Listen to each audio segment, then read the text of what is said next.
मेरा नाम प्रदीप है। मैं अपने गांव सोनपुर में रहता हूँ। मेरे भाई राकेश शहर में स्टील प्लांट में काम करते हैं। वही हमारी हर आवश्यकता को पूरी करते हैं। एक दिन मेरा दोस्त राजू मेरे पास आकर बोलता है, प्रदीप, कुछ पता चला? कल रात स्टील प्लांट के भट्ठी में विस्फोट हो गई। करीब 125 आदमी मारे गए हैं। भैया का फोन आया है क्या? मैं हताश होकर बोला, नहीं, मुझे कुछ नहीं मालूम। भैया का फोन भी नहीं आया है। फिर मैंने भैया को बहुत फोन लगाया, लेकिन उधर से कोई रिस्पांस नहीं मिला। तब मैंने स्टील प्लांट में जाकर देखने का निर्णय ले लिया। मेरे साथ मेरा दोस्त राजू भी हो लिया। स्टील प्लांट पहुंचने पर पता चला कि सभी घायलों और शवों को जिला अस्पताल भेज दिया गया है। हमने अस्पताल पहुंचकर पूरा इमरजेंसी वार्ड छान मारा, लेकिन भैया का कहीं पता नहीं चला। अस्पताल के बाहर आकर मैं रोने लगा। मुझे रोता देख पोस्टमार्टम रूम का स्टाफ हरिया राजू से बोला, क्या हुआ भाई? कोई अपना मर गया है क्या? राजू ने बताया, नहीं भैया, वह जो स्टील फैक्ट्री में विस्फोट हुई है उसी में इसका भाई लापता हो गया है। सभी वार्ड छान मारे, लेकिन राकेश भैया का कुछ पता नहीं चला। हरिया मुझे से बोला, मत रो भाई, यही दुनिया है, एक न एक दिन सबको जाना है। कोई पहले चला गया, कोई थोड़े दिन बाद। मैंने रोते हुए कहा, वो बात नहीं है चाचा। भैया का मुंह भी नहीं देखा।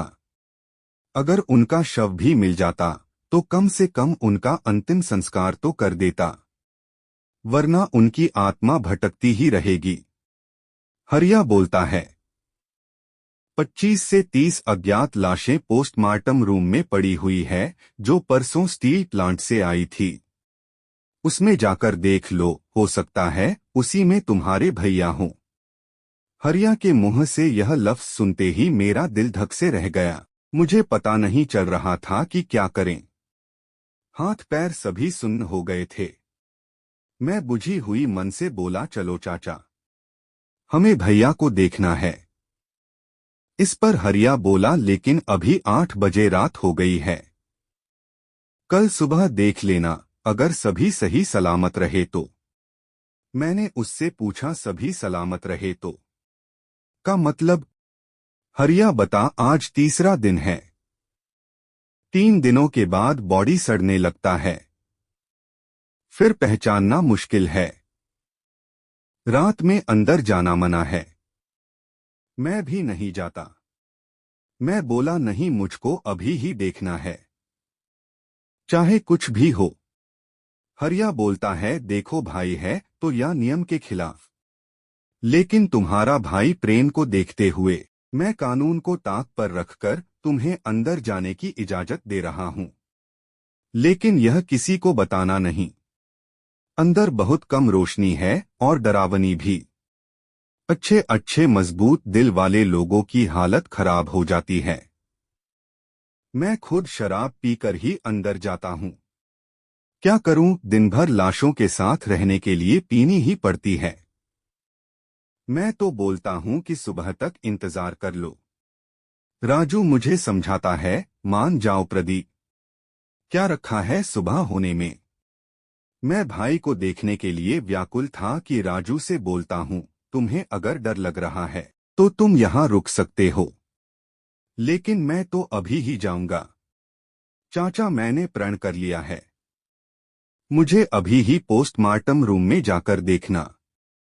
इस पर हरिया बोलता है, ओके, लेकिन तुम लोग जब अंदर जाओगे तो किसी को पता नहीं चलना चाहिए, नहीं तो मेरी नौकरी चली जाएगी। मैं बाहर से ताला लगा दूंगा। तुम हमें फोन कर देना तो मैं आकर गेट खोल दूंगा। मैंने कहा, ठीक है चाचा।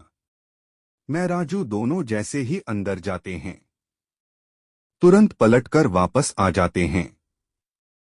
हरिया बोलता है, क्या हुआ बच्चे, डर गए? मैंने कहा था ना, कि सुबह में मेरे साथ जाकर अपने भाई की पहचान कर लेना। लेकिन तुम लोग माने नहीं। अब क्या करना है बोलो। तभी राजू बोला, वो क्या है चाचा की अंदर बहुत दुर्गंध है, इसलिए हम वापस चले आए। हरिया बताता है, भाई मुर्दा घर है, कोई होटल नहीं जो तुम्हें परफ्यूम की गंध आएगी। यहाँ तो दुर्गंध ही मिलेंगे, ज्यादा हो तो तुम मास्क पहन लो, लेकिन दुर्गंध कुछ ही कम होगी, खत्म नहीं होगी। मैंने राजू से बोला, चलो राजू, मुंह पर रुमाल रख अंदर चलते हैं। राजू बुझी हुई मन से अपने नाक को सिकुड़ाते हुए मुंह पर रुमाल रख अंदर जाता है। लेकिन अभी एक कदम ही बढ़ा था कि उसके हाथ एक लाश के निकली हुई हाथ से टकराता है। वह डरकर पलटकर भागना चाहता है, लेकिन हरिया तब तक ताला लगाकर दारू पीने जा चुका था। राजू घबराकर चिल्लाते हुए बोलता है, हरिया चाचा, दरवाजा खोलो। अरे बाहर कोई है, प्लीज कोई दरवाजा खोल दो। तभी मैंने राजू का हाथ पकड़ा। राजू डर से चिल्लाने लगा, भ भूत भूत, बचाओ बचाओ। मैंने गुस्सा कर बोला, अबे चुप, मैं हूं प्रदीप। खुद भी डरा हुआ है और चिल्लाकर मुझे भी डरा रहा है। जिससे डर रहा है वो तो मरा हुआ है। चल आगे चलते हैं। अभी कुछ ही दूर गए थे, दोनों की अचानक पोस्टमार्टम रूम की एकमात्र बल्ब भी फ्यूज हो गई। राजू बोला, प्रदीप कहाँ हो, लाइट कैसे कट गई। मैंने बोला, अरे लगता है बल्ब फ्यूज हो गई है। राजू डरते हुए कहता है, मेरी मत मारी गई थी, जो तेरे साथ चला आया। अब क्या होगा। एक तो हरिया चाचा न जाने ताला लगाकर कहाँ चले गए, ऊपर से यह मुर्दा घर और अब अंधेरा। ये अंधेरा मुझे जान मार डालेगी। प्रदीप जल्दी से मोबाइल निकाल और टॉर्च जलाओ, नहीं तो मेरा दम निकल जाएगा। मैंने कहा, मेरा मोबाइल भी डिस्चार्ज होने वाला है। तू अपना मोबाइल क्यों नहीं निकाल रहा है। राजू, मेरी मोबाइल की बैटरी तो दिन में ही खत्म हो गई थी। दिन भर तुम्हारे फैमिली को जवाब देते देते शाम में ही मोबाइल डिस्चार्ज हो गया था। अभी मैं अपना मोबाइल निकाल ही रहा था कि एक बिल्ली ऊपर से मेरे हाथों पर कूदकर भाग गई। भागते समय राजू से टकरा गई। तभी राजू जोर से चिल्लाया, बचाओ बचाओ। प्रदीप कहाँ चले गए। भूत ने मेरे हाथों को खरोंच दिया। मैंने राजू कहा, रुको, मेरी मोबाइल गिर गई है, उसे ही ढूंढ रहा हूं। मोबाइल खोजते हुए मेरा हाथ एक पेट खुला हुआ लाश से जा टकराता है और मैं डर जाता हूं। तभी पैर के नीचे किसी चीज का एहसास होता है। हाथ से टटोलने पर पता चलता है कि वह मोबाइल ही होता है। मैं अपना मोबाइल उठाकर टॉर्च जलाता हूं। मोबाइल की टॉर्च की रोशनी में बहुत ही भयानक और डरावनी सीन पोस्टमार्टम रूम का दिखाई देता है। चारों तरफ कटी फटी लाशों का अंबार देख राजू विक्षिप्त सा हो जाता है। मैं भी अब अपना धैर्य होने लगता हूं। तभी राजू का नजर मेरी हाथ पर पड़ती है। राजू चिल्लाता है, भूत भूत भूत, खून। मैं नर्वस होकर बोलता हूं, कहाँ है भूत, किसका खून हो गया। राजू डरते हुए कहता है, वो तुम्हारा हाथ में खून कहाँ से आया। मैं देखता हूं मेरे हाथ खून से सने थे।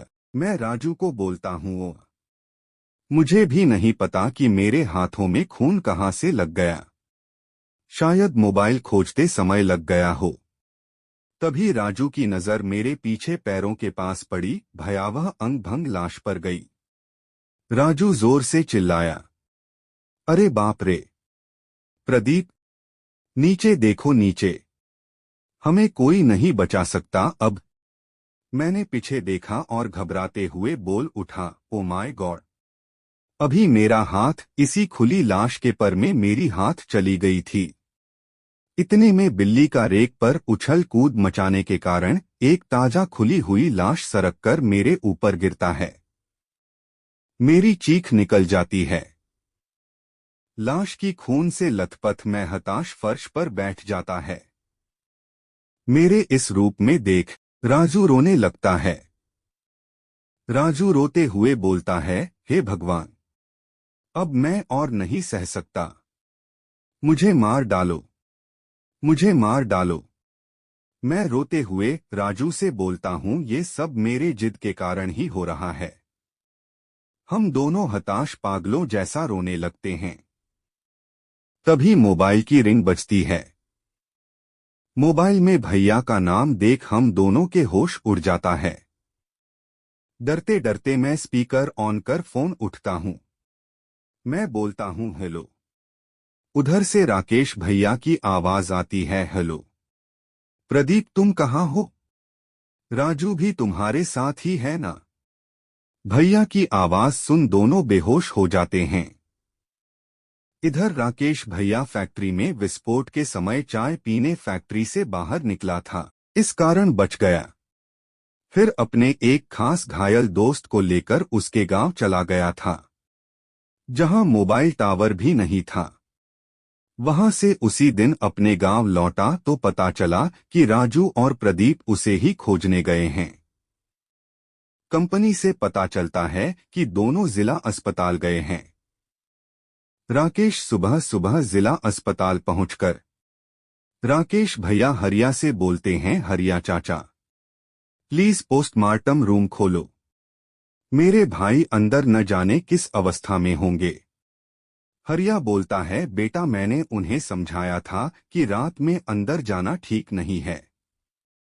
यह कहते हुए दरवाजा खोल दोनों अंदर जाते हैं। अंदर दोनों बेहोश पड़े थे।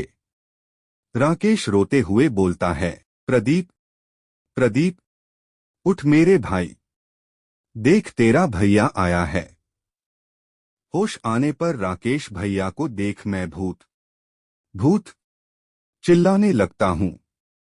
हम दोनों फिर से बेहोश हो जाते हैं। फिर हमें एक सप्ताह के लिए साइकोलॉजिकल ट्रीटमेंट में रखकर सामान्य किया जाता है। ऐसे ही कहानियों को देखने के लिए मेरे चैनल को सब्सक्राइब करें। सब्सक्राइब